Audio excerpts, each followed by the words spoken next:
நண்பர்கள் அனைவருக்கும் என்னுடைய அன்பான பணிவான வணக்கம். என் பெயர் ஜான். நான் ஒரு குடிநோயாளி. எல்லாம் வல்ல இறைவனோட அருளாலையும் தோழமையில இணைந்து செயல்படுவதால் நான் பெற்றுக்கொள்ளக்கூடிய அனுபவம் தெம்பு நம்பிக்கையாலும் இன்னைக்கு ஒரே ஒரு நாள் நான் குடிக்கல, தெளிவா மன நிறைவா அமைதியா வாழ என்னாலான எல்லா முயற்சிகளையும் செய்து கொண்டிருக்கின்றேன். நண்பர் விமல்குமார் குறிப்பிட்டது போல கோயம்புத்தூர் ஒருங்கிணைப்பு மனசாட்சியின் தீர்மானத்தின் அடிப்படையில தினசரி இரவு 9:30 to 10:30 மணி நடக்க இந்த ஆன்லைன் மீட்டிங்ல 24 மணித்துளிகள் ஒரு நாள் அப்படின்ற புத்தகத்துல இருந்து ஒவ்வொரு பக்கமாக எடுத்து வாசித்து விளக்கம் பார்த்து கலந்தாய்வு செய்து கூட்டத்தை நடத்தி கொண்டிருக்கின்றோம். அதன் தொடர்ச்சியாக இன்றைக்கு நாம் அறிந்திருக்கிற பக்கம் செப்டம்பர் மாதம் 1ஆம் நாள். இந்த செப்டம்பர் மாதம் 1ஆம் நாளுக்கான சிந்தனையை முதல்ல வாசிச்சுட்டு அதற்கப்புறமா அதற்கான விளக்கத்தை பார்த்து கலந்தாய்வு செய்து இந்த கூட்டத்துக்கு செய்வோம். இந்த செப்டம்பர் 1 சிந்தனையை வாசிப்பதற்கு நண்பர் விமல்குமார் அவர்களை அன்போட பணிவோடு அழைக்கிறேன். விமல்குமார், செப்டம்பர் 1. தேங்க்யூ. நன்றிங்க சார். 24 மணித்துளிகள் ஒரு நாள், செப்டம்பர் 1. தோழமையின் இன்றைய சிந்தனை. தோழமையில் புதிதாக இணைய வருபவர்களை பார்த்த உடனேயே அவர்களை குடிநோயாளிகள் என்று முத்திரை குத்த நாம் முயற்சிக்க கூடாது. இதில் நாம் கவனமாக இருத்தல் அவசியம். புதியவர்களே தங்களது நோய் குறித்து முடிவுக்கு வரட்டும். ஆனால் அவர்களிடம் குடிநோயின் நாசம் செய்யும் தன்மை குறித்து விரிவாக பகிர்ந்து கொள்வதும் அவசியம். நமக்கு என்ன நேர்ந்தது என்பதை நேர்மையுடன் பகிர வேண்டும். எப்படி நாம் குணமடைந்து வருகின்றோம் என்பதையும் விரிவாக பகிர வேண்டும். ஆன்மீக விஷயங்கள் நமக்கு காற்றிய தனி சிறப்பு வாய்ந்த காரியங்களை தயங்காமல் பகிர வேண்டும். புதிய நண்பர்கள் நாத்திகர்களாகவோ நம்ப மறுப்பவர்களாகவோ இருந்தால் இறையர் பேராற்றல் பற்றி நாம் கொண்டிருக்கும் நமது கருத்துக்களை ஏற்றுத்தான் தீர வேண்டும் என ஒருபோதும் அவர்களை கட்டாயப்படுத்த கூடாது. தங்களது சொந்த கருத்தை கொண்டிருக்க அவர்களுக்கு சுதந்திரம் உண்டு. அந்த கருத்து அர்த்தமுடையதாக இருக்க வேண்டும் என்பதை அவர்களே உணரட்டும். தங்களை விட உயர்ந்த ஒரு சக்தியை நம்ப தயாராக இருத்தலும் ஆன்மீக தத்துவங்களாலேயே வாழ்கின்றோம் என்ற உண்மையையும் உணர அவர்கள் தயாராக இருத்தல் மட்டுமே போதுமானது. தோழமையின் செயல் திட்டத்தின் ஆன்மீக காரியங்கள் குறித்து பேசும்போது நான் தயக்கம் காட்டுகின்றேனா? இன்றைக்கான தியானம். இறையர் பேராற்றல் என்னை விட்டு விலகுவதே இல்லை. இறையர் பேராற்றல் என்னை எப்போதும் நெகிழ்வதும் இல்லை. இறையர் பேராற்றலின் பேரன்பின் தோற்காத சீரான நிலைத்தன்மையில் பல நூற்றாண்டுகளாக பல கோடிக்கணக்கான மக்கள் நம்பிக்கை வைத்து வாழ்ந்து வந்துள்ளனர். நானும் இறையர் பேராற்றலின் பேரன்பை உறுதியாக நம்பலாம். இறையர் பேராற்றலுக்கு மிகுந்த சக்தி உண்டு. நான் சோதிக்கப்படும் ஒவ்வொரு கடினமான தருணங்களிலும் அந்த பேரன்புக்கு என்னை காக்கும் சக்தி உண்டு. இறையர் பேராற்றல் பொறுமையுடன் செயலாற்ற வல்லது. எனவே என்றும் போர்வுறாத ஒரு ஆற்றல் மிக்க துணை எனக்கு எப்பொழுதும் உண்டு. இறையர் பேராற்றலுக்கு அனைத்தையும் புரிந்து கொள்ளும் திறன் உண்டு. எனவே நான் புரிந்து கொள்ளவும் புரிந்து கொள்ளப்படவும் வேண்டும் என்பது உறுதி. நான் கை நெகிழ்ந்தாலன்றி இறையர் பேராற்றல் என்னை கை நெகிழாது. இறையர் பேராற்றல் தனது பேராற்றலுடன் எப்பொழுதும் எனக்கு உதவ தயார் நிலையில் காத்து கொண்டிருக்கின்றது. இன்றைக்கான பிரார்த்தனை. இறையர் பேராற்றலின் அன்பு ஒருபோதும் தோல்வியுறாது என்ற உணர்வு என்னில் எப்பொழுதும் இருக்க வேண்டும் என வேண்டுகின்றேன். இறையர் பேராற்றலின் மாறாத ஆற்றல் மேல் உறுதியான நம்பிக்கை வைக்க வேண்டும் எனவும் வேண்டுகின்றேன். சார், நன்றிங்க சார். நன்றி நன்றி நன்றி நன்றி விமல்குமார். நண்பர்கள் அனைவருக்கும் மீண்டும் ஒரு முறை என்னுடைய அன்பான பணிவான வணக்கங்களை தெரிவித்துக் கொள்றேன். என் பெயர் ஜான். நான் ஒரு குடிநோயாளி. எல்லாம் வல்ல இறைவனோட அருளாலையும் தோழமையில இணைந்து செயல்படுவதால் நான் பெற்றுக்கொள்ளக்கூடிய அனுபவம் தெம்பு நம்பிக்கையாலையும் இன்னைக்கு ஒரே ஒரு நாள் நான் குடிக்கல, தெளிவா மன நிறைவா அமைதியா வாழ என்னாலான எல்லா முயற்சிகளையும் செய்து கொண்டிருக்கின்றேன். நம்ம எல்லாருக்கும் உடம்புல ஏதாவது ஒரு கோளாறு, ஒரு வலி, வேதனை ஏதாச்சும் ஒண்ணு வந்துருச்சு அப்படின்னு சொன்னா உடனே மருத்துவமனைக்கு போய் மருத்துவரை பார்ப்போம். மருத்துவர் சில சோதனைகளை செய்து பார்த்து எனக்கு என்ன நோய் வந்திருக்கிறது அப்படின்றத கண்டுபிடிச்சு அதற்கு மருந்து மாத்திரை கொடுத்து சிகிச்சை கொடுப்பாரு. எனக்கு அந்த நோய் என்னன்னே தெரியாது. நான் நார்மலா தான் இருப்பேன். ஆனா என்னுடைய பிளட் சுகர் எடுத்து பார்ப்பாரு, பிளட் பிரஷர் எடுத்து பார்ப்பாரு. எனக்கு அந்த நோய் இருக்கு, இந்த நோய் இருக்குன்னு அவர் தான் கண்டுபிடிச்சு சொல்லுவாரு. அதுதான் அவர் தான் மருந்து கொடுப்பாரு, எல்லாம் மருந்து கொடுப்பாரு. அது மாதிரி எனக்கு ஏதாவது ஒரு விஷயத்த கத்துக்கணும் அப்படின்னா ஒரு பள்ளிக்கூடத்துல போய் சேர்றேன். ஒரு ஆசிரியரை, ஒரு குருவை சந்திச்சா அவர் எனக்கு என்ன தெரியாதோ அதை எனக்கு சோதிச்சு அறிந்து எனக்கு அவர் பாடம் சொல்லி கொடுப்பாரு. பாடம் சொல்லி கொடுப்பாரு. நான் ஆரம்ப காலகட்டத்துல ஏஏ தோழமைக்கு வந்து சேர்ந்தப்ப என்னுடைய ஸ்பான்சர் வந்து ஒரு வித்தியாசமான விஷயத்த சொல்லுவார். ஏஏ தோழமையையும் ஒரு மருத்துவமனைக்கு, ஒரு ஹாஸ்பிட்டலுக்கு அல்லது ஒரு ஸ்கூலுக்கு, ஒரு பள்ளிக்கூடத்திற்கு ஒப்பிட்டு அவர் பேசுவார். ஏஏ தோழமையிலையும் என்னுடைய நோய்க்கு சிகிச்சை அளிக்கப்படுகிறது, வாழ்றதற்கான பாடங்கள் எனக்கு கற்பிக்கப்படுகின்றது. ஏஏ தோழமையும் ஒரு ஆஸ்பத்திரிக்கு ஒப்பானது, ஒரு பள்ளிக்கூடத்துக்கு ஒப்பானது. ஆனா உலக பிரகாரமான மருத்துவமனைகள்ல மருத்துவர் வேற, நோயாளி வேற. மருத்துவர் வேற, நோயாளி வேற. ஆனா ஏஏ தோழமை என்ற மருத்துவமனையில நான் தான் மருத்துவர், நான் தான் நோயாளி. எனக்கு என்ன நோய் வந்திருக்கு அப்படின்றது நான் தான் டயக்னைஸ் பண்ணணும், நான் தான் கண்டு அந்த நோய்க்கான சிகிச்சையை நான் தான் கண்டுபிடிச்சு என்னை நானே குணப்படுத்தி கொண்டாக வேண்டும். நான் தான் டாக்டர், நான் தான் பேஷண்ட், நான் தான் நோயாளி, நான் தான் மருத்துவர். அதே போல இந்த உலக பிரகாரமான ஸ்கூல்கள்ல, பள்ளிக்கூடங்கள்ல ஆசிரியர் வேற, மாணவர்கள் வேற.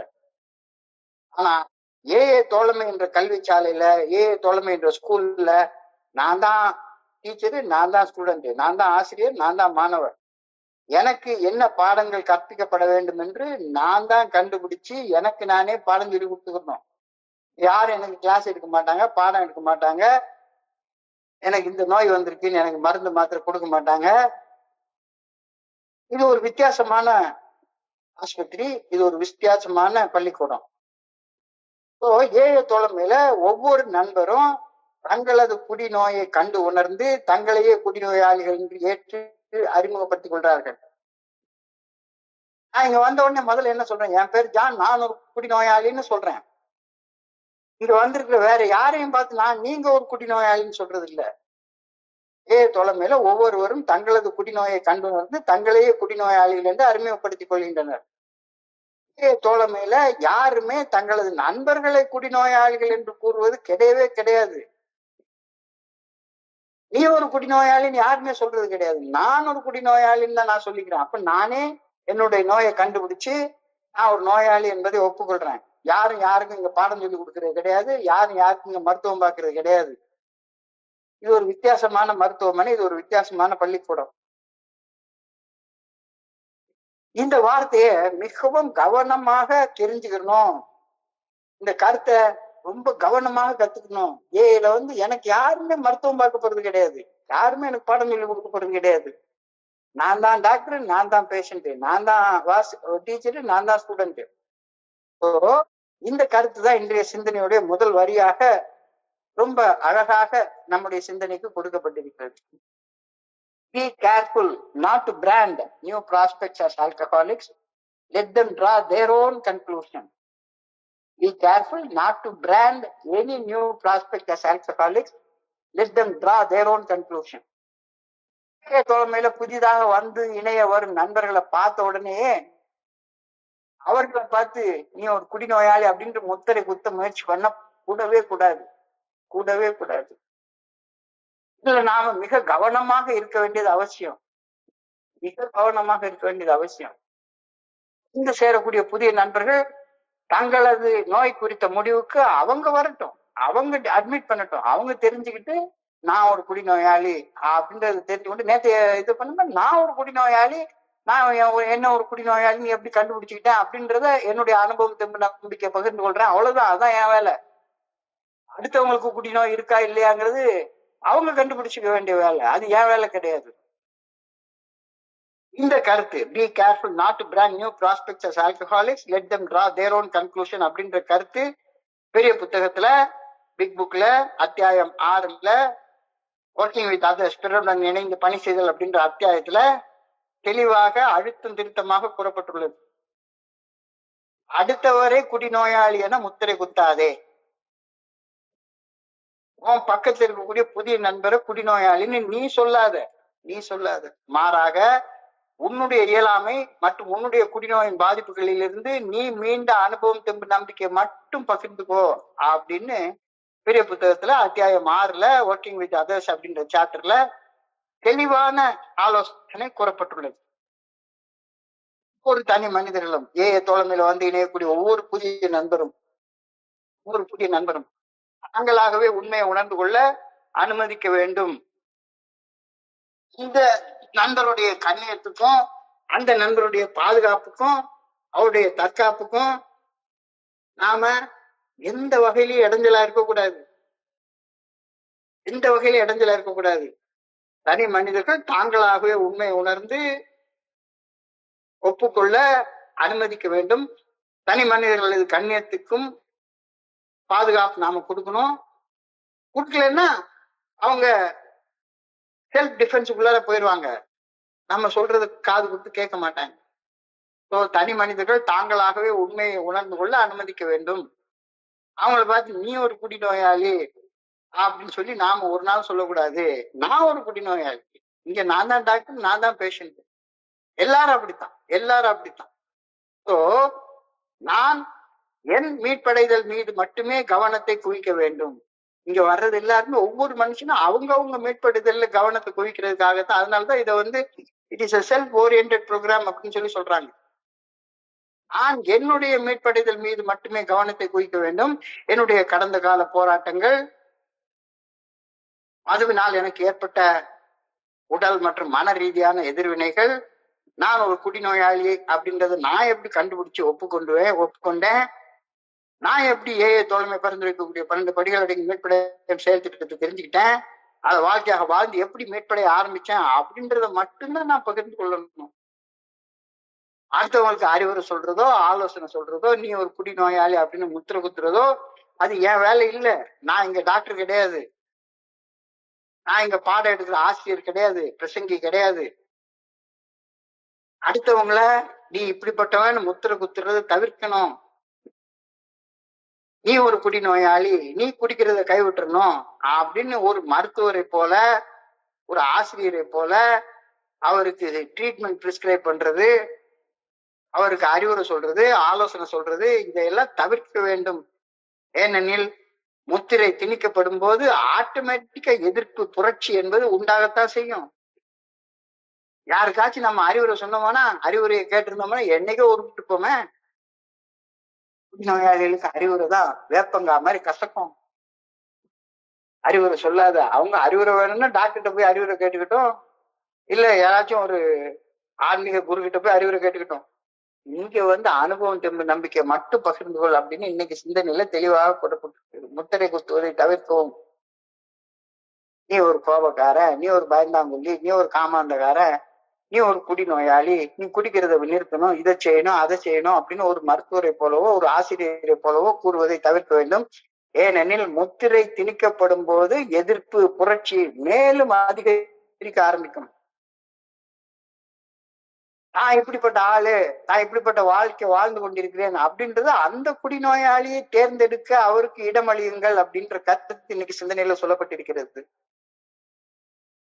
புதிய நண்பர் கேள்வி கேட்கவும், தானும் குடிநோயால் பாதிக்கப்பட்டிருக்கக்கூடிய உண்மை மற்றும் அந்த பாதிப்பிலிருந்து விடுபடும் விருப்பம் ஆகியவற்றை அவரே முடிவு செய்து உள்ள அனுமதியுங்கள். யார் மேலையும் நீங்க ஜட்ஜ்மெண்ட் எல்லாம் எதுவுமே பண்ணாதீங்க அப்படின்னு இன்னைக்கு சிந்தனையில சொல்லப்பட்டிருக்கிறது. நீ இப்படிப்பட்ட ஆளு, நீ அப்படிப்பட்ட ஆளு, நீ இதை செய்யணும், நீ அதை செய்யணும் அப்படின்னு அறிவுரை சொல்றது, ஆலோசனை சொல்றது, இது ஏவுக்கு புறம்பான ஒரு செயல். என்னைய நான் எப்படி குடிநோயாளின்னு கண்டுபிடிச்சேன், குடிநோயில இருந்து மீட்படைவதற்கான மீட்படை செயல் திட்டத்தை நான் எப்படி தெரிஞ்சுக்கிட்டேன், அதை நான் எப்படி வாழ்க்கையாக வாழ்றேன், அதனால எனக்கு கிடைச்ச பலன்கள் என்ன அப்படின்ற என்னுடைய அனுபவம் தெம்பு நம்பிக்கையை மட்டும்தான் நான் பகிர்ந்து கொள்ளணுமே ஒழிஞ்சு அடுத்தவங்களுக்கு அறிவுரை சொல்றதோ ஆலோசனை சொல்றதோ அது டாக்டருடைய வேலை, அது ஒரு டீச்சருடைய வேலை, அது ஒரு குருவுடைய வேலை. இங்க தொலைமையில யாரும் டாக்டர் கிடையாது, யாரும் டீச்சர் கிடையாது, யாரும் குரு கிடையாது. நான் செய்ய வேண்டியதெல்லாம், நான் ஒரு குடிநோயாளி எந்த அளவு மோசமாக பாதிக்கப்பட்டிருந்தேன், குடிநோயால எந்த அளவு மோசமாக பாதிக்கப்பட்டிருந்தேன், அந்த பாதிப்புகளிலிருந்து எப்படி நான் மீண்டு வந்தேன் அப்படின்ற அனுபவம் தெம்பு நம்பிக்கையை பகிர்றது மட்டும்தான் என்னுடைய வேலை. வேற எந்த வேலையும் ஏஐல எனக்கு கிடையவே கிடையாது. இல்ல தெளிவாக கிறிஸ்டல் கிளியராக சொல்லிட்டு இருக்காங்க. ஸோ நான் செய்ய வேண்டியது என்ன, நான் எப்படி என்னைய குடிநோயாளின்னு கண்டுபிடிச்சுக்கிட்டேன், என்னை நானே குடிநோயாளின்னு ஒப்புக்கொண்டேன். என்னுடைய குடிநோயின் பாதிப்புகள் என்ன, அந்த குடிநோயின் பாதிப்புகள் இருந்து மீண்டு வர்றதுக்கு நான் என்ன செஞ்சேன், இன்னைக்கு நான் எப்படி இருக்கேன், இந்த அனுபவம் தெம்பு நம்பிக்கை மட்டும் பகிர்ந்து கொள்றது மட்டும்தான் நான் எப்படி இருந்தேன், எனக்கு என்ன நேர்ந்தது, இன்னைக்கு நான் எப்படி இருக்கிறேன் என்பதை பகிர்வது மட்டும்தான் ஏஐல வாழ. How we were, what happen, how we are really like now.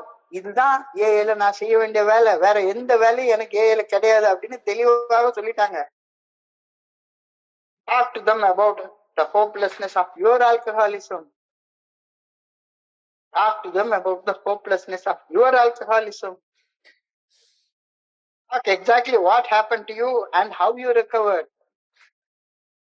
எனக்கு என்ன நடந்துச்சு, குடிநோய் பாதிப்புல இருந்து நீ எப்படி மீண்டு வந்த அப்படின்ற அனுபவம், தெம்பு, நம்பிக்கையை சொல்லு. உன்னுடைய எப்படி ஒரு மோசமான நம்பிக்கையற்ற நிலையில நான் வாழ்ந்து கொண்டிருந்தேன், எனக்கு என்னுடைய ஸ்பான்சர் என்ன செஞ்சாரு, என்னுடைய குருஜி எனக்கு என்னென்ன செஞ்சாரு, நான் எப்படி என்னைய ஒரு குடிநோயாளின்னு தெரிஞ்சுக்கிட்டேன், குடிநோயின் பாதிப்புல இருந்து மீட்படைவதற்கு நான் என்ன செஞ்சேன், இதை தவிர வேற எதையும் பகிர்றதற்கு எனக்கு ஏஏ தோழமையில வேலையே கிடையாது அப்படின்னு அழகா சொல்லியிருக்கிறது.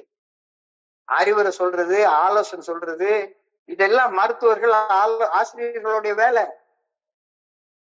டாக்டர்கிட்ட போனோம்னா எனக்கு உடம்பு சரியில்லைன்னு போனா எனக்கு என்ன நோய் வந்திருக்குன்றத டாக்டர் கண்டுபிடிப்பாரு, எனக்கு என்ன சிகிச்சை கொடுக்கணும்ன்றத டாக்டர் கண்டுபிடிப்பாரு, எனக்கு என்ன பாடம் சொல்லி கொடுக்கணும்னு ஆசிரியர் கண்டுபிடிப்பாரு. ஆனா ஏஐல இது ஒரு வித்தியாசமான பள்ளிக்கூடம். இங்க நான் தான் டாக்டர், நான் தான் பேஷண்ட், இங்க நான் தான் டீச்சர், நான் தான் ஸ்டூடெண்ட். ஏஐ தோழமையில நான் யாருக்கும் மருத்துவம் பார்க்கல, நான் யாருக்கும் எதையும் போதனை செய்யல, இங்க நான் கத்துக்க வந்திருக்கிறேன். அடுத்தவங்களுடைய அனுபவம், தெம்பு, நம்பிக்கையில இருந்து எனக்கு தேவைப்படக்கூடிய அனுபவ பாடங்களை இங்க நான் தான் கத்துக்கிறேன். என்னுடைய குடிநோய் பாதிப்புல இருந்து எப்படி மீட்படைகிறது அப்படின்ற சிகிச்சை முறையும் நான் இங்க நான் தான் கத்துக்கிறேன். நான் செய்ய வேண்டியதெல்லாம், நான் எப்படி என்னுடைய கார்லைடில வைக்கப்பட்டிருந்த ஆன்மீக உபகரணங்களை எடுத்து உபயோகித்து குடிநோயின் பாதிப்புகளிலிருந்து மீண்டு வந்தேன் என்பதை வலியுறுத்தி கூற வேண்டியது மட்டும்தான் என்னுடைய வேலை. Trust the spiritual teachers truly. எனக்கு என்ன நடந்தது, என்னுடைய குருஜியும் என்னுடைய ஸ்பான்சரும் அவங்க என் காலடியில சில ஆன்மீக உபகரணங்களை வச்சாங்க. எனக்கு பாடம்லாம் சொல்லி கொடுக்கல, இதை எடுத்து நீயே உபயோகிச்சு நீ வந்துக்கோ அப்படின்னு சொல்லி சொன்னாங்க. ஸோ நான் என்னுடைய அனுபவம், தெம்பு, நம்பிக்கையை பகிர்ந்து கொள்ளணுமே ஒழிஞ்சு அடுத்தவங்களுக்கு அறிவுரை சொல்றதோ, ஆலோசனை சொல்றதோ, ட்ரீட்மெண்ட் ப்ரொசீஜர் சொல்றதோ இது என் வேலை இல்லை. நான் சந்திக்கக்கூடிய ஒரு புதிய நண்பர் ஒரு ஏத்திஸ்டா இருக்கலாம், இறை மறுப்பாளராக இருக்கலாம், அல்லது அக்னாஸ்டிக்கா அஞ்ஞானியாக இருக்கலாம். அப்படி அவர் இறை மறுப்பாளராக அஞ்ஞானியாக இருக்கும் பட்சத்துல என்னுடைய ஆன்மீக கருத்துக்கள் எதையும் அவருடைய மண்டையில திணிக்க சிறு முயற்சி கூட செய்யாதே அப்படின்னு இன்றைய சிந்தனை வலியுறுத்தி சொல்லுது. கடவுளை பத்தி எல்லாம் பேசாத, கடவுளை பத்தி எல்லாம் பேசாத, உங்களுடைய கருத்து, ஆனா வலியுறுத்தி சொல்லு. ஆனா நான் சொல்ற கருத்து ஏத்துக்கொண்டே ஆகணும் அப்படின்னு ஸ்ட்ரெஸ் பண்ணாத அப்படின்னு சொல்றாரு. If they are atheist or agnostics, make it empathetic that they do not have to agree with your conception of God. உன்னுடைய கான்செப்ஷன் ஆஃப் காட சொல்லு. ஆனா நீ சொல்ற கருத்தை அவங்க ஏத்துக்கிட்டே தீரணும்னு அடம் பிடிக்காத. இதைத்தான் ஃபாலோ பண்ணணும், இந்த சடங்கு சம்பிரதாயத்தை தான் பண்ணணும் அப்படின்னா அடம் பிடிக்காத. தோழமையில ஒவ்வொரு தனி மனிதனும் இறையர் பேராற்றலை தன்னுடைய சொந்த அறிவின் மூலம் தன்னுடைய சொந்த கோணத்திலிருந்து புரிந்து கொள்ள வேண்டும் அப்படின்னு வலியுறுத்தி சொல்லப்படுகிறது. இங்க போதனை எல்லாம் கிடையவே கிடையாது. ஒவ்வொரு மனுஷனும் இங்க மட்டும்தான் நான் புரிஞ்சு கொண்டேன், இங்க மட்டும்தான் நான் புரிஞ்சு கொண்டேன். God as we understood him. நான் புரிந்து கொண்ட இறைவன், என்னுடைய அம்மா புரிஞ்சு கொண்ட இறைவன், என்னுடைய அப்பா புரிஞ்சு கொண்ட இறைவன், என்னுடைய ஆசிரியர் சொன்ன இறைவன், அது இல்ல. நான் புரிந்து கொண்ட இறைவன், God as I understood him. தோழமையில ஒவ்வொரு தனி மனிதரும் இறையர் பேராற்றலை தன்னுடைய சொந்த அறிவின் மூலம் தன்னுடைய சொந்த கோணத்தில் இருந்து புரிந்து கொள்ள வேண்டும் என்று தோழமை வலியுறுத்தி வற்புறுத்தி சொல்லுது. கடவுளை நீ புரிஞ்சுக்கணும். நான் புரிஞ்சுக்கிட்ட கடவுளை பத்தி ஒன்னு நீ ஏத்துக்கணும், நான் எப்படி புரிஞ்சுக்கிட்டேன்னு சொல்லலாம். ஆனா அது உனக்கு மண்டைக்குள்ளார திணிக்கப்படணும்ன்ற அவசியமே கிடையாது. சோ அடுத்தவர் இறையர் பேராற்றலை பற்றி புரிந்து கொள்வது அவருடைய புரிதல், அது எனக்கு தேவையே இல்லாதது. எனக்கு தேவைப்படுவது இறையர் பேராற்றல் பற்றிய என்னுடைய சொந்த புரிதல் மட்டும்தான். இது ரொம்ப அட்ராக்டிவான ஒரு விஷயம். யாரும் கடவுளை பத்திய போதனை சொல்லல. எந்த ஒரு ஆன்மீக இடத்துக்கு போனாலும் சரிதான், எல்லாரும் அவங்க கடவுளை பத்தி முளை நீளத்துக்கு நீட்டி முளைக்கு பிரசங்கம் பண்றாங்க. எனக்கு 1008 சந்தேகம் வருது. சந்தேகம் வந்தா அதெல்லாம் சந்தேகம் தான் படக்கூடாது. நம்பு நம்பு நம்பு நம்புன்னு நம்ம மண்டையில அடிச்சு அடிச்சு சொல்றாங்க.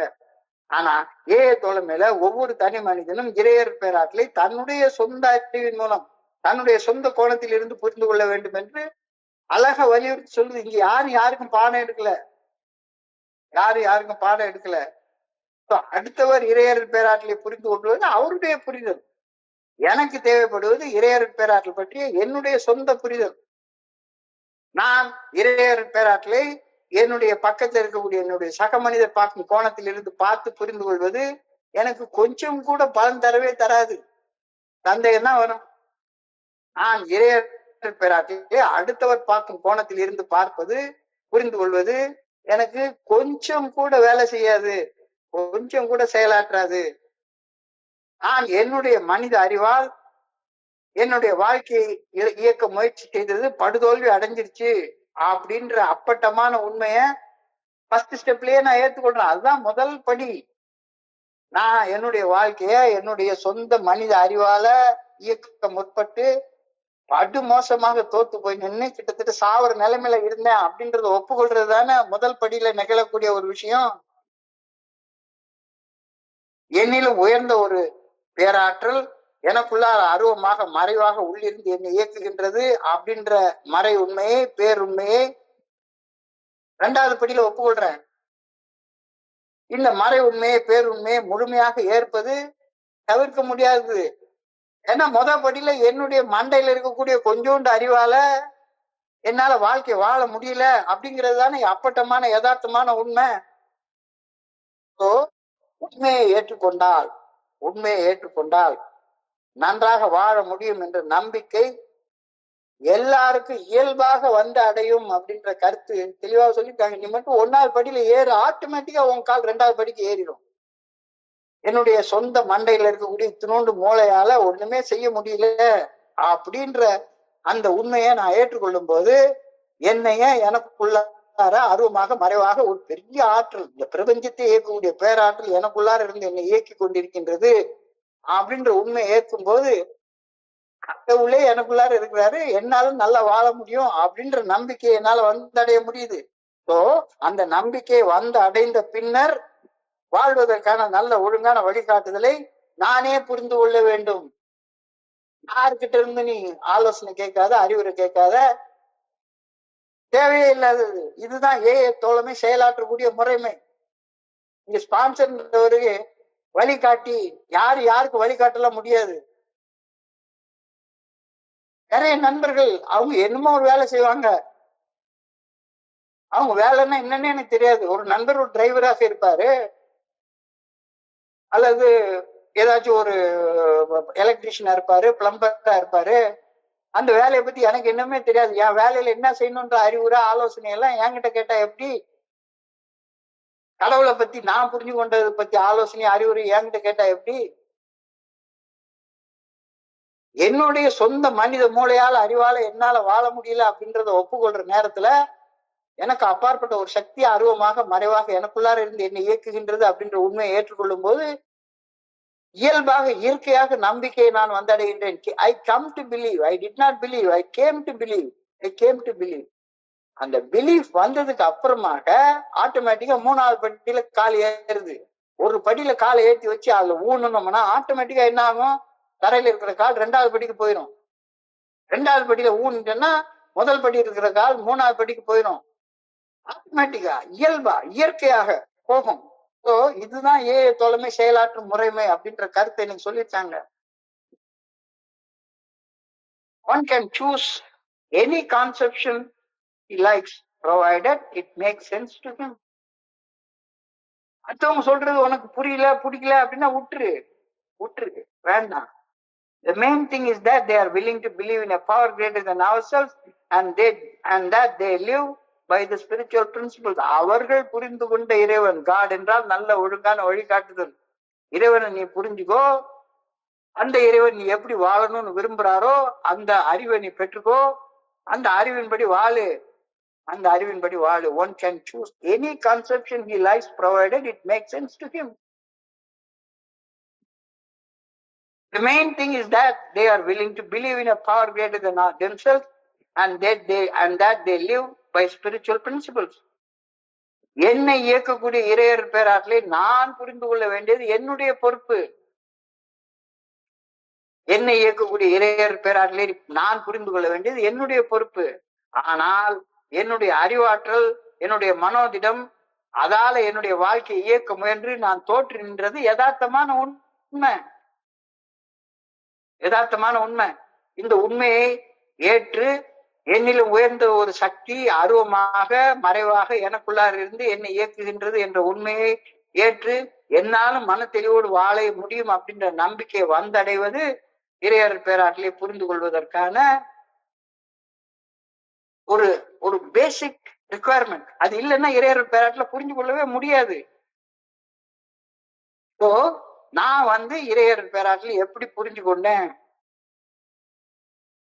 the spiritual principles of the program நான் எப்படி புரிஞ்சு கொண்டேன் அப்படின்றத தயக்கம் இல்லாம என்னுடைய புதிய நண்பர்கள்ட்ட பகிர்ந்து கொள்ள. அவரை நான் எதுவுமே திணிக்கல. என்னுடைய அனுபவம் நம்பிக்கைய நான் எப்படி என்னுடைய மனோதிடத்தால என்னுடைய அறிவாற்றலால வாழ முடியாம தோத்து போய் நின்னேன், அதற்கு அப்புறமாக என்னிலும் உயர்ந்த ஒரு சக்தி எனக்குள்ளார மறைவாக இருந்து இயக்கிறது அப்படின்ற உண்மையை ஏற்று எப்படி நம்பிக்கை அடைஞ்சதுக்கு அப்புறமாக இறைவனுடைய நல்ல ஒழுங்கான வழிகாட்டுதலை நான் எப்படி புரிந்து கொண்டேன் அப்படின்றத தயக்கம் இல்லாம நான் சொல்ல கத்துக்கிறேனா, இல்ல இன்னும் உட்கார்ந்து அறிவுரையும் ஆலோசனையும் போதனையும் பண்ணிட்டு உட்கார்ந்து இருக்கிறேனா? Do I hold back too much in speaking the spiritual principles of the program?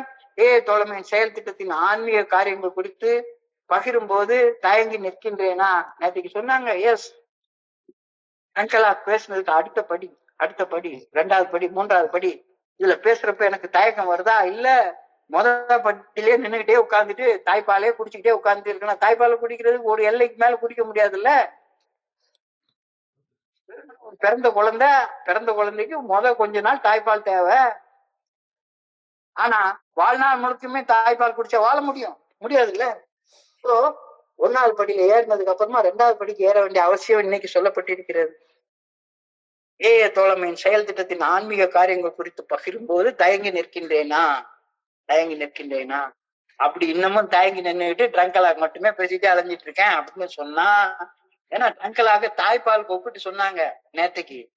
இன்னைக்கு ஒரு 90 நாளைக்கு அப்புறமாகவும் அதையே பேசிட்டே இருந்தா எப்படிப்பா? ஆன்மீக காரியங்கள் குறிச்சு கொஞ்சம் பேச வேண்டாமா? ஏன்னா இது ஆன்மீக செயல் திட்டம் தானே, இது ஸ்பிரிச்சுவல் ப்ரோக்ராம் தானே. இதோடைய ஸ்பிரிச்சுவல் ப்ரோக்ராம பத்தி பேசுறதுக்கு இன்னும் தயக்கமா இருக்குதா? அப்படி தயங்கி நின்றுட்டு இருந்தேன்னா இன்னைக்கு தியானத்துக்கு கடந்து போ. இறையர் பேராற்றின் நல்ல ஒழுங்கான வழிகாட்டுதல் என்னை விட்டு விலகுவதே கிடையாது. அந்த வழிகாட்டுதல் என்னை ஒரு நாளும் கைவிடுவதே கிடையாது. இது ஒரு வாக்குறுதி. இது வேதங்கள்ல சொல்லப்பட்டிருக்கிற வாக்குறுதி. God never leaves us, he never forsakes us. இறைவனுடைய நல்ல ஒழுங்கான வழிகாட்டுதல் ஒரு நாளும் நம்மை விட்டு விலகவே விலகாது. அந்த ஒரு நல்ல ஒழுங்கான வழிகாட்டுதல் நம்ம ஒரு நாளும் கைவிடவே விடாது. இது சத்தியம். இது வேத வாக்குறுதி. இது இன்னைக்கு தியானத்துடைய முதல் வரியாக சொல்லப்பட்டிருக்கிறது. இறையர் பேராற்றலின் நல்ல ஒழுங்கான வழிகாட்டுதல் எனக்கு அருவமாக மறைவாக எனக்குள்ளார எப்பவுமே இருந்துட்டே இருக்கு. நான் என்ன செய்யணும் என்ன செய்யக்கூடாது அப்படின்றது என்னுடைய கான்சியஸ்னஸுக்கு நல்லாவே தெரியும், ரொம்ப நல்லாவே தெரியும். இப்ப இறையர் பேராற்றின் நல்ல ஒழுங்கான வழிகாட்டுதல் எனக்குள்ளார அருவமாக மறைவாக எப்பொழுதும் உள்ளது. எனவே நான் பயப்படாம எப்பவுமே இருக்கணும். இந்த பயமும் தேவையில்லை. நான் பயப்பட்டு தனியாக இருப்பதை உணர்ற தேவையே கிடையாது. நான் தனியால் கிடையாத. எனக்குள்ளார என்னை இயக்கக்கூடிய அந்த பிரபஞ்ச இயக்க பேராற்றில இருக்குதுன்னு சொல்றப்ப நான் தனியால் கிடையாதுல்ல.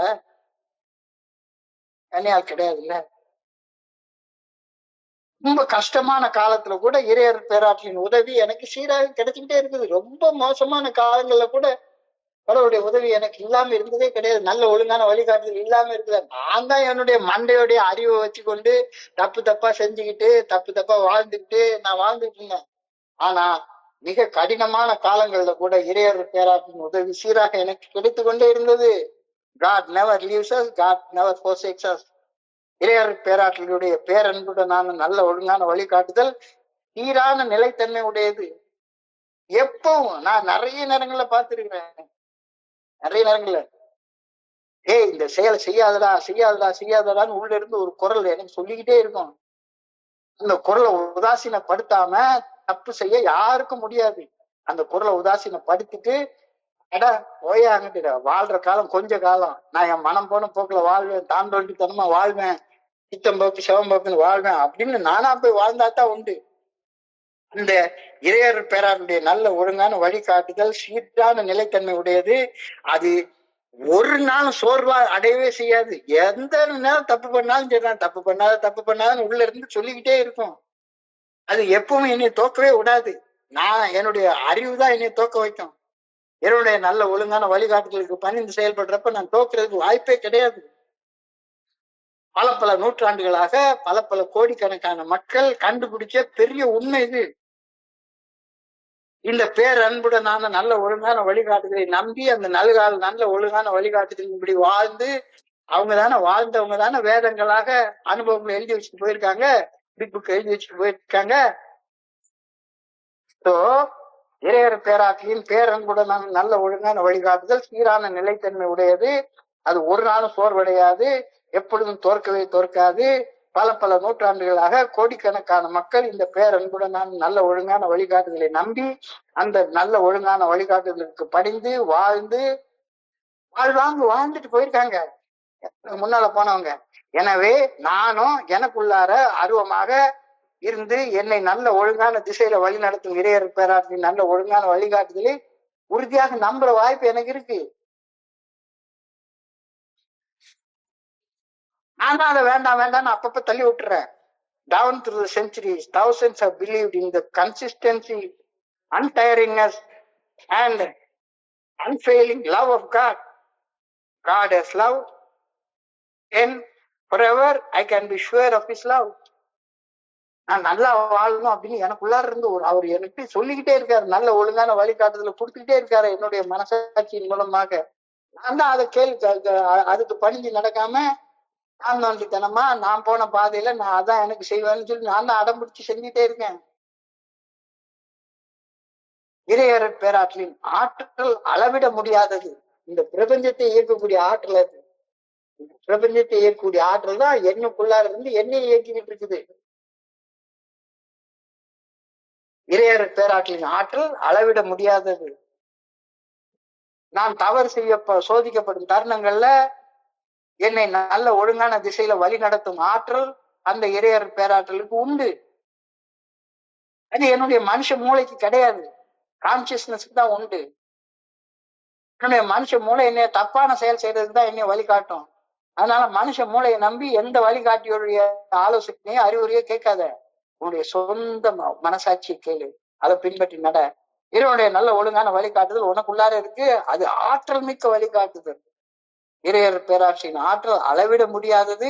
நான் தவறு செய்ய சோதிக்கப்படும் தருணங்கள்ல என்னை நல்ல ஒழுங்கான வழிகாட்டுதல் வழி நடத்தும் ஆற்றல் இறையர் பேராற்றலுக்கு நிச்சயமாக உண்டு. அப்ப இறைவனுக்கு அன்பு உண்டு, இறைவனுக்கு ஆற்றல் உண்டு. மூணாவதாக இறைவனுக்கு பொறுமை உண்டு. எவ்வளவு கீழே போனாலும் சரிதான், இவன் என் புள்ள மேல ஏறி வருவான் அப்படின்னு பொறுமையாக காத்துட்டே இருப்பாரு. Parable of the prodigal son அப்படின்னு ஒரு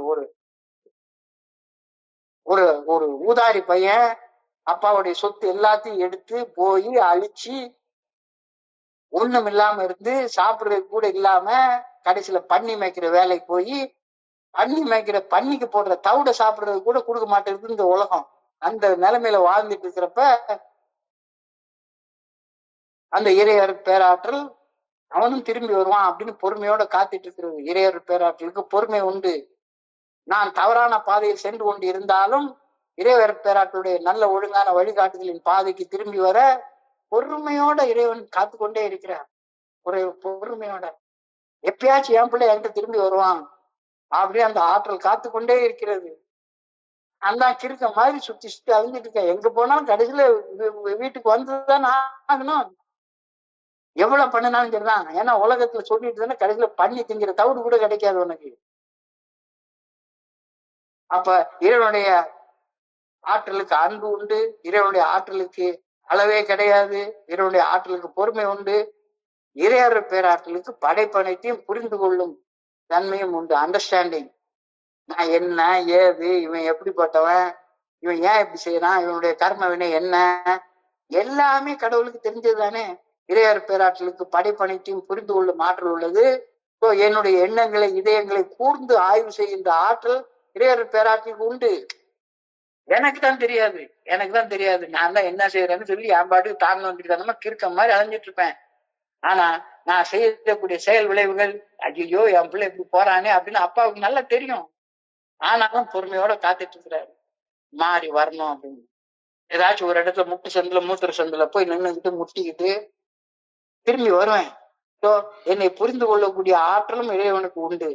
என்னுடைய எண்ணங்களை இதயங்களை கூர்ந்து ஆய்வு செய்கின்ற ஆற்றல் இறையர் பேராற்றலுக்கு உண்டு. நான் தான் பாதை மாறி செல்றேன். இறையர் பேராற்றல் வகுத்து வைத்துள்ள நல்ல ஒழுங்கான வழிகாட்டுதல் பாதை அது மாறவே மாறாது. இறைவன் விதித்த விதிகள், இறைவன் விதித்த நியமங்கள் ஒரு நாள் மாறவே மாறாது. அரளிவதியை அரைச்சிட்டுனா சாவுங்கிறது விதி, மாறவே மாறாது, ஒரு நாளும் மாறாது. நான் தான் விஷத்தை சாப்பிடாம இருக்கணும், விஷத்தை சாப்பிட்டுட்டு சாவை தவிர்க்கணும்னு நினைக்கிறது தவிர்க்கவே முடியாதது. நான் தான் பாதை மாறி செல்றேன். இறையர் பேராற்றல் வகுத்து வைத்துள்ள நல்ல ஒழுங்கான வழிகாட்டுதலின் பாதை மாறவே மாறாதது. விதி மாறாது, நியமம் மாறவே மாறாது. இறையர் பேராற்றின் ஆற்றலை எடுத்து உபயோகிக்க இறையர் பேராற்றல் எப்பொழுதும் காத்து கொண்டே இருக்கிறது. நான் தான் எடுத்து உபயோகிக்க மாட்டேங்கிறேன். என்னுடைய சொற்ப அறிவை வச்சுக்கிட்டு தாழ்நோன்றித்தனமாக வாழ்றதுக்கு நான் தான் தீர்மானம் பண்றேன். சோ நான் தான் பாதை மாறி செல்றேன். இறையர் பேராற்றல் வகுத்து வைத்துள்ள அந்த நல்ல ஒழுங்கான வழிகாட்டுதலின் பாதையிலிருந்து மாறி செல்றது என்னுடைய சாதாரண மனித அறிவு. அதுதான் எனக்கு துன்பத்தை வரவழைக்குது, துயரத்தை வரவழைக்குது, வலி வேதனை பிரச்சனை சிக்கல் எல்லாத்தையும் என்னுடைய மனித அறிவு தான் வரவழைக்குது. மனித அறிவு இறைவனால வழி நடத்தப்பட வேண்டும். அவர் ஒரு நாள் என்னை கைவிடுறதே கிடையாது. நான் தான் இறைவனை கைவிட்டுறேன். இறைவனுடைய நல்ல ஒழுங்கான வழிகாட்டுதலை கைவிட்டுறேன். இறைவனுடைய ஆற்றல் நான் எடுத்து உபயோகிக்க எப்பொழுதும் காத்து கொண்டு தயார் நிலையில இருக்கின்றது. எப்ப வேணாலும் எடுத்துக்கலாம் ஆற்றல்.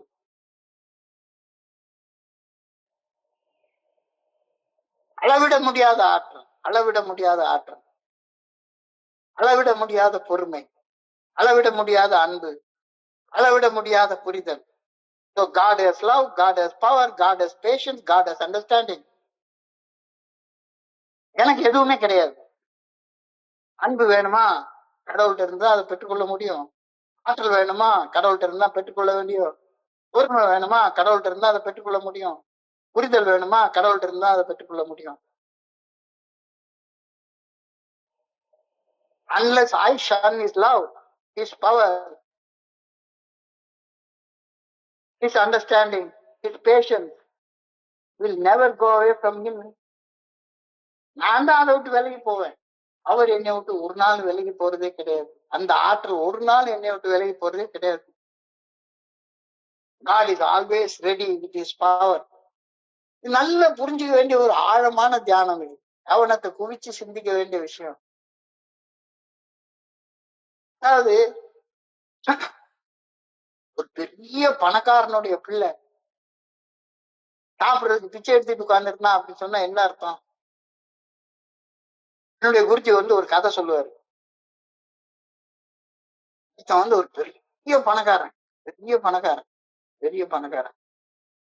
ஒருத்தன் பிச்சை எடுத்து அலையக்கூடிய பிச்சைக்காரன் நிலைமையில இருக்கணும். அவர்கிட்ட போய் கேட்கிறான். உடனே 10 கோடி ரூபாய்க்கு ஒரு செக் எழுதி இதை வச்சுக்கோ பொழைச்சிக்கோ அப்படின்னு சொல்லி கையில குடிச்சாரு. இவன் அந்த செக்கை ஃப்ரேம் பண்ணி போட்டு அதுக்கு தீபாராதனை காட்டி வச்சுக்கிட்டு இருக்கான். ஆனா வீட்டுல சோறு வாங்குறதுக்கு அரிசி இல்லை. ஆனா 10 கோடி ரூபாய் ஃப்ரேம்ல இருக்கு. ஆற்றல் இருக்கு, அன்பு இருக்கு, பொறுமை இருக்கு, புரிதல் இருக்கு. ஆனா அதை உபயோகிக்க எனக்கு தெரியவே இல்லை. உட்காந்து உலக சடங்கு சம்பிரதாயங்களை பண்ணிட்டு மறுபடியும் பிச்சைக்கார மாதிரியே வாழ்ந்து கொண்டிருக்கிறது யாருடைய தப்பு? கடவுள் என்னை விட்டு விலகிறதே கிடையாது. நான் தானே கடவுளை விட்டு விலகி போறேன். God is always ready to help me with his power. இப்ப தியானத்துல இது சொல்லிட்டாங்க, தியானத்துல என்ன சொல்லியிருக்காங்களோ அதை கேட்டு பெற்றுக்கொள்வதற்கு பிரார்த்தனை பண்ணு அப்படின்னு சொல்லி சொல்றாங்க. I pray that I may feel God's love will never fail. நான் எப்பவுமே கடவுளுடைய அன்பு எனக்கு என்ன குவார்டர் பாட்டில் கிடைச்சா கடவுள் என்னை அன்பு செய்யறாரு, குவார்டர் பாட்டில் குடிக்க பணம் இல்லைன்னா கடவுள் என்னை அன்பு செய்யல, நான் நினைச்ச ஃபிகர் எனக்கு சிக்கிருச்சுன்னா கடவுள் என்னை அன்பு செய்யறாரு, நான் நினைச்ச ஃபிகர் எனக்கு சிக்கலைன்னா கடவுள் என்னை அன்பு செய்யல, இப்படி கிறுக்க மாதிரி சிந்திக்கிற ஒரு ஆள் தான். So I pray that I may feel that God's love will never fail. அவருடைய அன்பு ஒரு நாளும் என்னை விட்டு விலகாது அப்படின்றத நான் புரிஞ்சுக்கணுன்றதுக்காக வேண்டுகின்றேன். நிறைய பேராற்றின் அன்பு ஒரு நாளும் ஒருபோதும் தோல்வியுறாது என்ற உணர்வு எனக்குள்ளார எப்பொழுதும் இருக்க வேண்டும் என வேண்டுகின்றேன். I pray that I may have confidence in his unfailing power.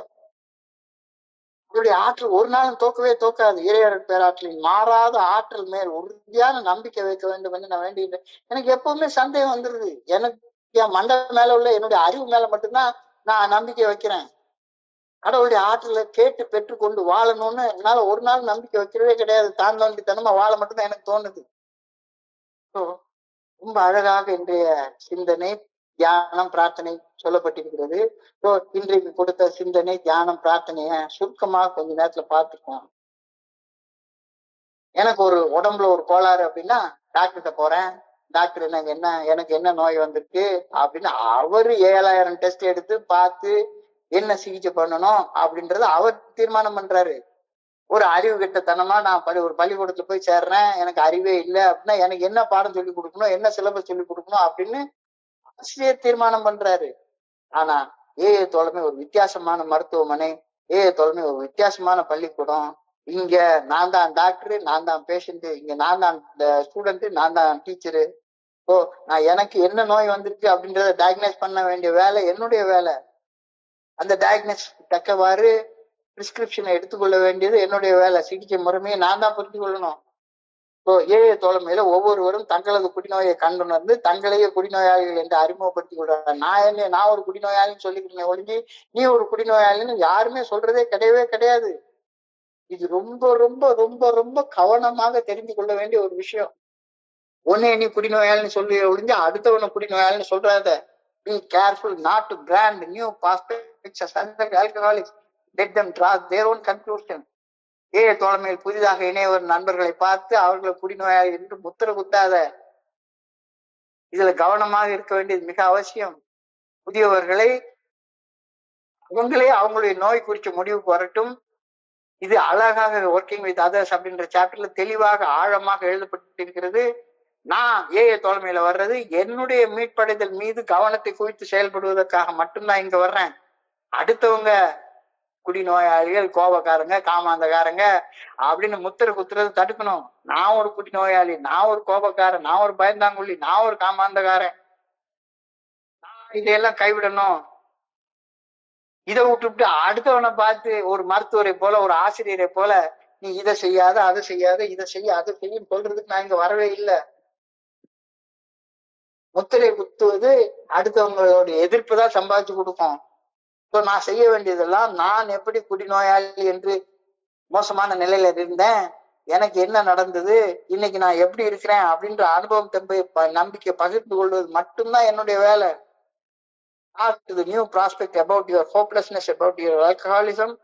Tell them exactly what happened to you and tell them how you are like now and how you recovered. அதை மட்டும் சொல்லு. அறிவு மருத்துவருடைய வேலை, ஆசிரியருடைய வேலை. இங்க யாருமே மருத்துவர் கிடையாது, யாரும் ஆசிரியர் கிடையாது. தோழமையில நான் யாருக்கும் மருத்துவம் பார்க்க வரல. தோழமையில யாருக்கும் நான் பாடம். நான் செய்ய வேண்டியதெல்லாம் நான் எப்படி என்னுடைய காலடியில வைக்கப்பட்ட ஆன்மீக உபகரணங்களை எடுத்து உபயோகித்து குடிநோயின் பாதிப்புகள் இருந்து மீட்பு அடைந்தேன் அப்படின்றத வலியுறுத்தி சொல்றது மட்டும்தான் என்னுடைய வேலை. Stress the spiritual feature of your recovery freely. நீ சொல்லு, ஆனா நீ சொல்றத அடுத்தவர் அப்படியே ஏத்துக்கொள்ளணும்னு அடம் பிடிக்காத. நான் சந்திக்கக்கூடிய புதிய நண்பர் ஒரு ஏத்திஸ்டா இருக்கலாம், ஒரு இறை மறுப்பாளராக இருக்கலாம், அல்லது ஒரு அக்னாஸ்டிக்கா, ஒரு அஞ்ஞானியாக இருக்கலாம். பட்சத்துல என்னுடைய ஆன்மீக கருத்து அவர் மண்டையில ஒரு நாளும் துணிக்க முயற்சி பண்ணக்கூடாது அப்படின்னு இன்னைய சிந்தனை வலியுறுத்தி சொல்றது. If they are atheist and agnostics, make it empathetic that they do not have to agree with your conception of God. அது உன்னுடைய இது. ஒவ்வொருத்தரும் இங்க அழகா சொல்லிட்டாங்க. என்னுடைய மண்டையில இருக்கக்கூடிய அறிவால வாழ்ந்து வாழ்ந்து நான் மோசமான நிலைமையில இருந்தேன். எனக்கு உள்ளார இருக்கக்கூடிய மறைவாக அருவமாக எனக்குள்ளார இருந்து என்னை இயக்கக்கூடிய அந்த இறையர் பேராற்றலுடைய அந்த இருத்தலை நான் ஏற்றுக்கொள்ளும் போது நம்பிக்கை தானா வருது. என்னாலையும் நல்ல மன தெளிவோட வாழ முடியும் அப்படின்ற நம்பிக்கை வந்து அடைகிறேன். இந்த நம்பிக்கை வந்து அடைந்ததுக்கு அப்புறம் தான் இறைவனை நான் புரிஞ்சு கொள்ள முடியும். இறைவனுடைய நல்ல ஒழுங்கான வழிகாட்டுதல் என்னன்றதை புரிஞ்சு கொள்ள முடியும். இப்ப 3வது ஸ்டெப் அழகா சொல்றாங்க. 1, 2, 3 தரையில இருக்கிற நீ முதல் ஸ்டெப்ல காலை எடுத்து ஒரு ஊனு ஆட்டோமேட்டிக்கா தரையில இருக்கிற கால் 2வது ஸ்டெப்புக்கு ஏறும். 2வது ஸ்டெப்ல ஊனு ஆட்டோமேட்டிக்கா 1வது ஸ்டெப்ல இருக்கிற கால் 3வது ஸ்டெப்புக்கு ஏறும்.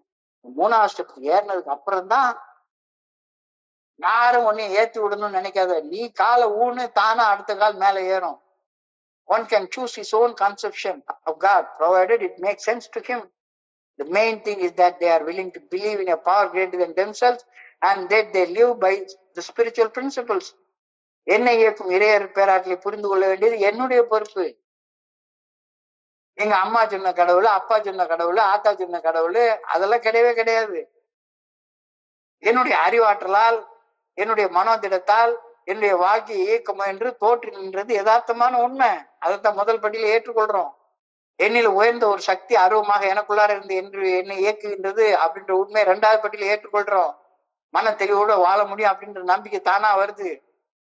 வந்ததுக்கு அப்புறமா இறைவனுடைய நல்ல ஒழுங்கான வழிகாட்டுதல் இயல்பாக இயற்கையாக கிடைக்குது. இதை அடுத்தவங்களுக்கு சொல்லு. தோழமையின் செயல் திட்டத்தின் ஆன்மீக காரியங்கள் குறித்து பகிரும் போது தயங்கி நிற்கின்றேனா, இல்ல வெறுமனே ட்ரங்கலாக மட்டும் தாய்ப்பால் மட்டும் குடிச்சுக்கிட்டே காலத்தை ஓட்டிட்டு அலைஞ்சிட்டு இருக்கிறேன்னா அப்படின்னா இன்னைக்கு தியானத்துக்கு கடந்து போ.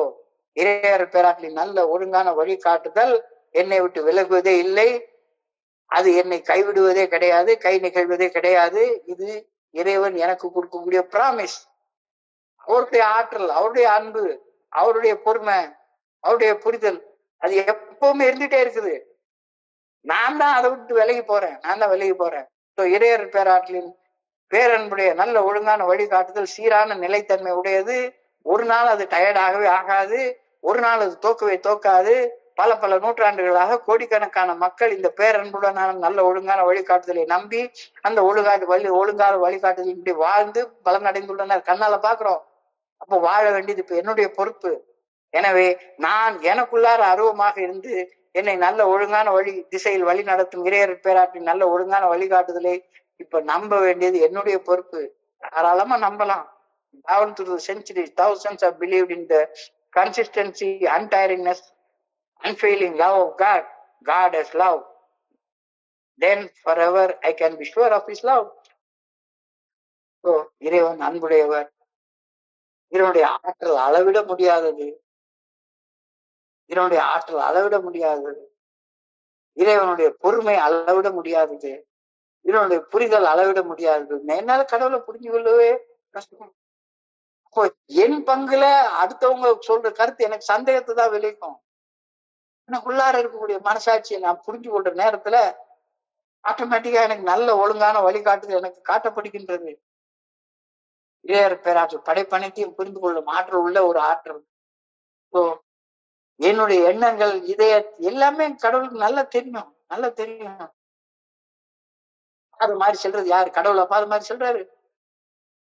நான் தான் பாதம் மாதிரி சொல்றேன். இறையர் பேராற்றல் வகுத்து வைத்துள்ள நல்ல ஒழுங்கான வழிகாட்டுதலின் பாதை மாறாத நிலைத்த தன்மையுடையது.